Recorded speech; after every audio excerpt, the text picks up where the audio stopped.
7th में engineering करना है. काय माहीत आहे का माहीने काय घेतलं बघू दे. हॅलो हाय नमस्ते, मी वैशाली स्वागत करते तुमचं माझ्या चॅनलवरती. आजचा ना मी फर्स्ट टाईम हा व्हिडिओ थोडासा लाँग बनवत आहे. 5 ते 6 मिनटाचा असेल, जास्त नसेल. पण व्हिडिओ शेवटपर्यंत बघा, कारण यामध्ये जे मी काही बोलते आहे ना त्याच्याशी काही जण तरी मला रिलेट करतील कदाचित. तर व्हिडिओ शेवटपर्यंत बघा.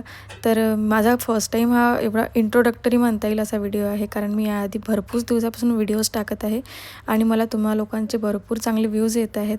त्यामुळे म्हटलं माझं इंट्रोडक्शन थोडंसं देते. तर मी वैशाली आहे आणि मी प्रॉपर अमरावतीची आहे, पण सध्या अहिल्यानगरमध्ये राहते आणि मी तुमच्याशी माझं डेली लाईफ थोडं डिस्कस करत असते. तर आज ना संडे होता, पण सर आज घरी नव्हते. ते आज ऑफिसला गेले होते आणि सकाळी जेवण करूनसुद्धा गेले नव्हते. त्यामुळे मी दिवसभर त्यांची वाट बघितली की ते येतील. संध्याकाळ झाली तर ते आले नाही. ते 6:30ला आले. मला नंतर त्यांना गरम गरम पोळ्या वगैरे टाकून जेवण ताट वाढून दिलं. त्यानंतर देवाकडे दिवा वगैरे लावून घेतला. पण आता ह्या माणसाने ताट वाढून दिलं, एवढा दिवसभराचं उपाशी आहे, तर जेवायला हवं ना. तर त्यांना रिमोट दिसलं तुटलेलं, तर ते रिमोट जोडत बसले आधी. आणि माझं असं होतं की मी तुम्हाला गरम गरम बनवून दिलं आहे, तर तुम्ही आधी जेवून घ्या. तर असं मग मी देवाजवळ दिवा लावून घेतला, अगरबत्ती लावून घेतली आणि नंतर माही ना तिने ना देवाच्यावर बघा एक छोटासा देवारा बनवून ठेवला आहे कार्डबोर्डचा आणि त्यामध्ये तिने गणपतीची छोटी मूर्ती ठेवली आहे. तर तिथे ती रोज दिवा लावते. दिवा म्हणजे कापूर लावते आणि नमस्कार करते. पण कधी असं होतं ना की लहान मुलांच्या काहीतरी गोष्टी अशा असतात ज्या आपल्याला जपाव्याशा वाटतात आणि देवाच्या बाबतीत तर कदाचित मला नाही म्हणावं असं वाटत नाही. म्हणून मग तिला मी हे करू द्यायचे, जसं मी करते तसं ती करत असते. तर यानंतर मग यांनी इथे जेवण सुरुवात करून घेतली आणि मला छान वाटलं. मी म्हटलं चला यांचं जेवण होईपर्यंत मी माझं आवरून घेते. मी माझी तयारी करून घेते, कारण आम्हाला बाहेर जायचं होतं. मुलांसाठी बुक्स आणायचे होते, कारण त्यांचं नवीन अकॅडमिक सेशन सुरू झालेलं आहे. तर मी आता अलमारी उघडणार आणि माझ्या अंगावर बदाबदा कपडे पडणार नाही असं कधी होत नाही, कारण माझी अलमारी जी आहे ती ओव्हरफ्लो झालेली आहे. तर आणि यासाठी मी नेहमी बोलणे खात असते. पण मी कितीदाही अरेंज केलं तरी 1-2दा त्यामधले कपडे काढले की पुन्हा ते तसंच होऊन जातं आणि मी सारखं अरेंज करायला थोडा कंटाळा करते. तर असं सगळं असतं. तर मी कपडे वगैरे काढून घेतले, चेंज करून घेतलं आणि तयारी करायला आली. आणि माझी इथे थोडंसं जे काय असतं आपलं बेसिक थोडं केस वगैरे व्यवस्थित करणं चालू होतं आणि मी तयारी वगैरे करून घेतली. पण तेवढ्यात माही आली आणि माही म्हणते की मम्मा माझी आधी करून दे. तर मग मी तिला थोडं रेडी करून दिलं आधी आणि मग मी अशा प्रकारे छान रेडी झाली आणि मग आम्ही खाली गेलो. तोपर्यंत ह्यांनी गाडी वगैरे काढून घेतली होती. मग आम्ही डिरेक्ट बुक स्टोअरला गेलो. बुक स्टोअरला भरपूर गर्दी होती, त्यामुळे थोडा वेळच लागला आम्हाला तिथे. पण तिथे गेल्यानंतर मग आम्ही सगळे बुक्स वगैरे घेतले.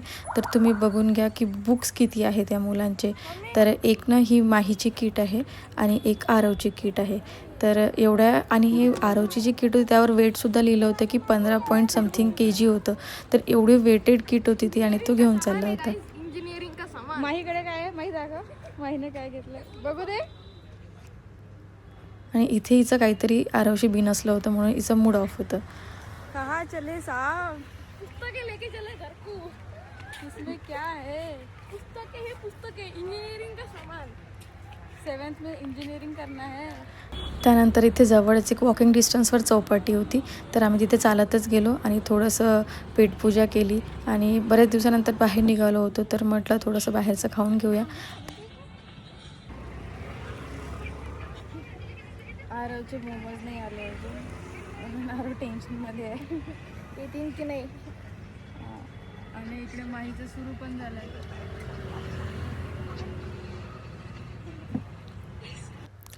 यावरच सगळं संपलं नाही. खरं काम तर घरी आल्यानंतर सुरू झालं. घरी आल्यानंतर माहीची किट आधी ओपन करून घेतली. तर तिच्यामध्ये बघा किती सगळे बुक्स आहे आणि ती फक्त सेकंडला आहे सध्या आणि तिला एवढे सगळे बुक्स आहेत. आणि मग ते सगळं अरेंज करायचं आणि त्यांचे शेल्स खाली करून द्यायचे, जुने बुक्स काढून टाकायचे, नवीन त्याच्यामध्ये रिफिल करायचे. हे सगळं काम रात्रीच करायचं होतं. आणि हे सगळं झाल्यानंतर लेबलिंगसुद्धा करायचं होतं बुक्सला, कारण दुसऱ्या दिवसपासून ते बुक्स घेऊन जाणार होते. आणि मग आरवची ही जी किट आहे ही तर मी ओपन केलीच नाही. मी फक्त माहीच्याच मागे लागलेली होती आणि माहीचं सगळं अरेंज करून दिलं होतं. तर तोपर्यंत तिच्या बुक्सवर सगळे लेबलिंग वगैरे करून दिले. Computer workbook.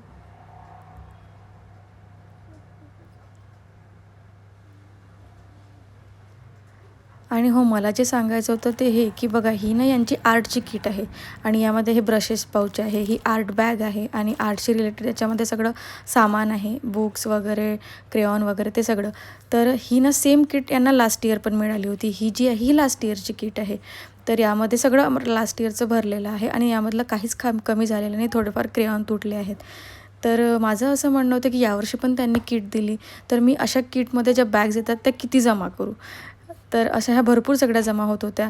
तर मला ते थोडंसं ना असं वाटलं की उगाच हा जास्तीचा खर्च आहे. बाकी बुक्स वगैरे, एज्युकेशन वगैरे सगळं छान आहे, पण हे जे आहे हीच एक गोष्ट मला असं वाटते की ही दरवर्षी अशा बॅग्स जमा करायच्या आणि सगळं सामान जमा करायचं एवढं सगळं. आणि माहीला तरी ठीक आहे, पण आरवला ड्रॉइंग आर्टमध्ये एवढं काही इंटरेस्ट नाही, त्यामुळे त्याच्यातच जसंचं तसं राहून जातं. त्यामुळे ह्या आर्ट बॅग, ब्रश बॅग आणि जे काय अदर सामान असते ते सगळं जसंचं तसं राहून जातं आणि त्याच्यापासूनच थोडा मला इश्यू असतो, बाकी काही नाही. तर आल्यापासून पाणीसुद्धा पिलं नव्हतं आणि लगेच बुक्सच्या मागे लागली होती, म्हणून आरवने मला पाणी आणून दिलं. मी पाणी वगैरे पिऊन घेतलं आणि मग पुन्हा अरेंज करायला लागली. माईचं शेल कंप्लीट झालं होतं अरेंज करून. मग मी आरवचे सगळे जुने बुक्स काढले आणि ते अरेंज करायला घेतले आणि आता या खाण्यामध्ये आरव तो सगळं सेट करणार आहे. आणि हॉलमध्ये जाऊन बघते तर का त्याने ऑलरेडी सगळा पसारा करून ठेवला होता आणि त्याच्या पप्पाकडून तो लेबलिंग करून घेत होता. तर असा सगळा माझा आजचा दिवस होता. तर तुम्ही माझ्या यापैकी कोणत्या गोष्टीला रिलेट करता ॲज अ मम्मी म्हणून किंवा ॲज अ पॅरेंट म्हणून, ते मला नक्की कमेंटमध्ये सांगा. आणि व्हिडिओ आवडला असेल तर सबस्क्राईब करा. भेटूया नेक्स्ट व्लॉगमध्ये. Thank you for watching.